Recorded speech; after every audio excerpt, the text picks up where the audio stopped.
আসসালামু আলাইকুম। এখনকার আন্তর্জাতিক সংবাদে আপনাদের সবাইকে স্বাগতম জানাচ্ছি। চলুন প্রথমেই চলে যাচ্ছি সংবাদ শিরোনামে।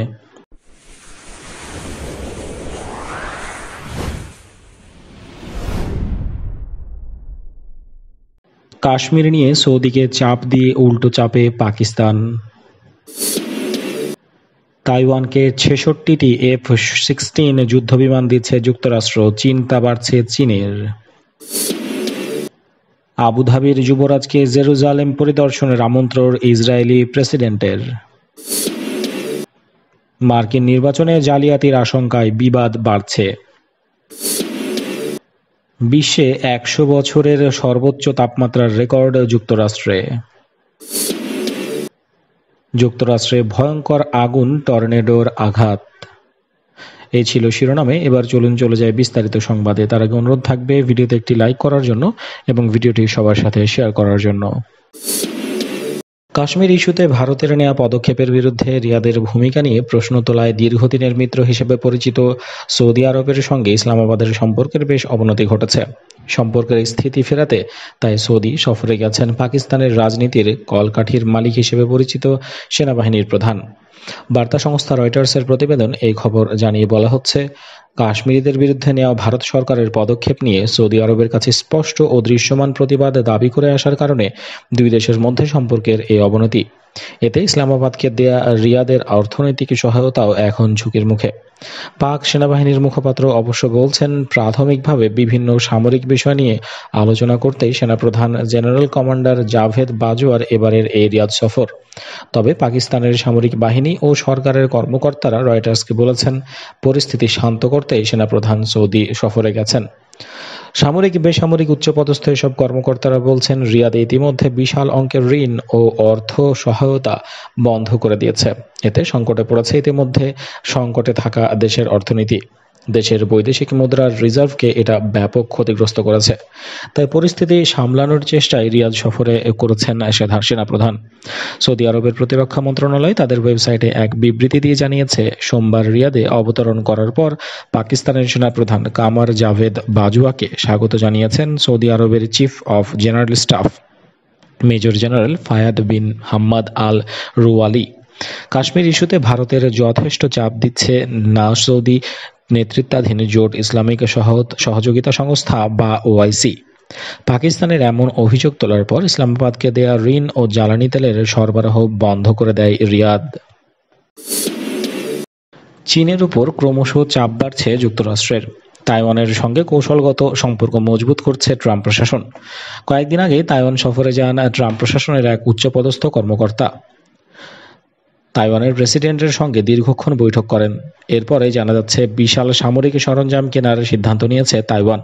জানা গেছে, আমেরিকার কাছ থেকে ৬৬টি F-16 যুদ্ধবিমান কিনতে চলেছে তাইওয়ান, আর সেজন্য $৬,২০০ কোটি অস্ত্র চুক্তি করেছে দেশটি।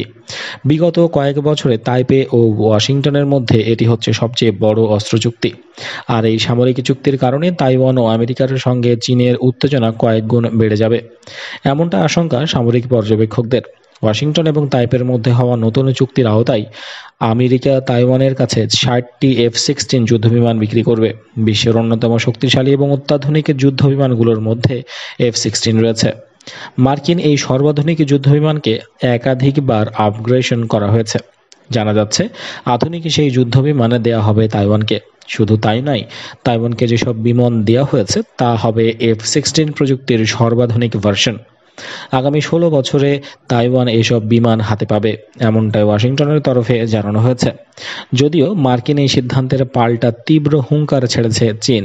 একেবারে কড়া ভাষায় আমেরিকাকে হুঁশিয়ারি দিয়েছে বেইজিংয়ের তরফে সাফ জানিয়ে দেওয়া হয়েছে, তাইওয়ানকে F-16 বিমান সরবরাহ করা হলে ওয়াশিংটনকে এর পরিণতি ভোগ করতে হবে। শুধু তাই নয়, রীতিমতো যুদ্ধের হুঙ্কার বেইজিংয়ের। যদিও আমেরিকা সেই হুঙ্কারে একেবারে কান দিতে নারাজ। আবুধাবির যুবরাজ মোহাম্মদ বিন জায়েদ আল নাহিয়ানকে জেরুজালেম ও ইসরায়েল পরিদর্শনের আমন্ত্রণ জানাল ইসরায়েলের প্রেসিডেন্ট রিভেন রিভলিন। ইসরায়েল আমিরাত স্বাভাবিক সম্পর্কের ঐতিহাসিক শান্তি চুক্তি হওয়ার প্রথম সপ্তাহে রাষ্ট্রীয়ভাবে এই আমন্ত্রণ জানানো হয়। সোমবার ইসরায়েলের গণমাধ্যমে প্রকাশিত আরবিতে লেখা একটি আমন্ত্রণপত্র প্রকাশ পায়। এতে প্রেসিডেন্ট রিভেন যুবরাজ মোহাম্মদ বিন জায়েদকে জেরুজালেম ও ইসরায়েল আসার আমন্ত্রণ জানানো হয়। প্রেসিডেন্ট রিভলিনের স্বাক্ষরিত আমন্ত্রণপত্রে বলেন, আমি আশা করি এই পদক্ষেপ আঞ্চলিক জাতিগোষ্ঠীর সঙ্গে আমাদের পারস্পরিক আস্থা তৈরিতে ব্যাপক ভূমিকা পালন করবে। রিভলিন আরও বলেন, সাহসী পদক্ষেপের মাধ্যমে আমাদের পারস্পরিক বোঝাপড়া অনেক দৃঢ় হবে, আমাদের দেশকে উন্নতি অগ্রগতির দিকে নিয়ে যাবে এবং মধ্যপ্রাচ্যে স্থিতিশীলতা প্রতিষ্ঠায় সহায়ক হবে। পত্রের শেষে আমন্ত্রণ জানিয়ে প্রেসিডেন্ট রিভলিন বলেন, এই সুযোগ ইসরায়েলের জনগণের পক্ষ থেকে এবং ব্যক্তিগতভাবে আমি মহান ব্যক্তিকে ইসরায়েল ও জেরুজালেম পরিদর্শন এবং আমাদের সম্মানিত অতিথি হওয়ার আমন্ত্রণ জানাচ্ছি। উল্লেখ্য, গত বৃহস্পতিবার আমেরিকার প্রেসিডেন্ট ডোনাল্ড ট্রাম্পের সহায়তায় ইসরায়েল আমিরাত স্বাভাবিক সম্পর্কের শান্তি চুক্তি হয়। ইতিমধ্যে গত 16 আগস্ট থেকে ইসরায়েলের সঙ্গে আমিরাত টেলিফোন সেবা চালু হয়েছে।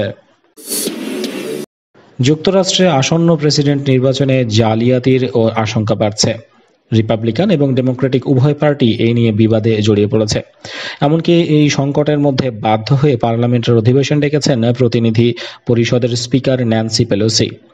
সংক্রমণের ঝুঁকি নিয়ে জনপ্রতিনিধিরা পার্লামেন্টের বদ্ধকক্ষে সশরীরে উপস্থিত থেকে বিতর্কে যোগ দেবেন, ভোটাভুটিতে অংশ নেবেন এমন আশা করা কঠিন।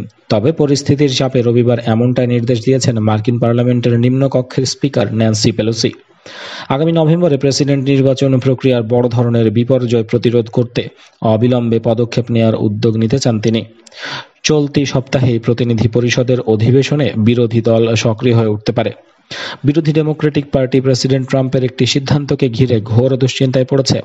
সংকটের সময় ভোট গ্রহণ আদৌ সম্ভব করতে বিভিন্ন রাজ্যে সব ভোটারদের ডাকযোগে ভোট দেওয়ার সুযোগ দেওয়া হচ্ছে। বিশেষ করে ডেমোক্রেট গভর্নররা এমন মেইল ইন ব্যালটের উদ্যোগ নিচ্ছেন, ফলে দেশের প্রায় অর্ধেক ভোটার ডাকযোগে ভোট দিতে পারবেন। কিন্তু ট্রাম্প এমনই এক সংকটের সময় ডাক বিভাগের ব্যয় সংকোচনের যে বিতর্কিত পদক্ষেপ নিয়েছেন, তার ফলে পোস্টাল ব্যালটের মাধ্যমে ভোট গ্রহণ প্রক্রিয়ায় বিঘ্ন ঘটার আশঙ্কা দেখা দিয়েছে। সেক্ষেত্রে প্রেসিডেন্ট নির্বাচনের চূড়ান্ত ফলাফল জানতে দীর্ঘ সময় বিলম্ব ঘটতে পারে। পৃথিবীর মাটিতে সর্বোচ্চ তাপমাত্রা কতই হতে পারে? যুক্তরাষ্ট্রের ন্যাশনাল ওয়েদার সার্ভিস বলছে, ক্যালিফোর্নিয়া অঙ্গরাজ্যের ডেথ ভ্যালি ন্যাশনাল পার্কে স্থানীয় রোববার 130 ফারেনহাইট অর্থাৎ 54.4 ডিগ্রি সেলসিয়াস তাপমাত্রা রেকর্ড করা হয়। শনিবার একটি বিদ্যুৎ কেন্দ্রে কারিগরি বিভ্রাটে ক্যালিফোর্নিয়ায় 2 দিনে বিদ্যুৎ সরবরাহ বন্ধ থাকায় লোকজন চরম দুর্ভোগে পড়ে। বিবিসির খবরে বলা হয়, দেশটির পশ্চিম উপকূল জুড়ে তাপপ্রবাহ চলতে থাকায় এই সপ্তাহে তাপমাত্রা আরও বাড়তে পারে বলে পূর্বাভাসে জানা গেছে। এর আগে 2013 সালে এই ডেথ ভ্যালিতেই তাপমাত্রা 54 ডিগ্রি সেলসিয়াস পর্যন্ত পৌঁছায়। তবে প্রায় 1 শতাব্দী আগে এই স্থানের তাপমাত্রা 56.6 ডিগ্রি সেলসিয়াসে পৌঁছানোর কথা জানা যায়। বেশ কিছু আবহাওয়া বিশেষজ্ঞ অবশ্য মনে করেন ওই তাপমাত্রা পরিমাপে ভুল ছিল। এছাড়া 1931 সালে তিউনিসিয়াতে 55 ডিগ্রি সেলসিয়াস তাপমাত্রা রেকর্ডের কথা জানা গেলেও আবহাওয়া বিশেষজ্ঞ এবং ইতিহাসবিদ স্টেফান বার্ট মনে করেন উপনিবেশিক যুগে আফ্রিকার রেকর্ড করা আরও বেশি কিছু তাপমাত্রার নির্ভরযোগ্যতা নিয়ে মারাত্মক সন্দেহ রয়েছে। আকাশে হাওয়ার মতো উঠছে আগুন, ছড়িয়ে পড়েছে ধোঁয়া আর ছাই। এলাকার সব বাড়িঘর রক্ষা করতে কাজ করছে ফায়ার সার্ভিসের কর্মীরা। যুক্তরাষ্ট্রের নর্দার্ন ক্যালিফোর্নিয়ায় এমন ঘটনায় ঘটেছে।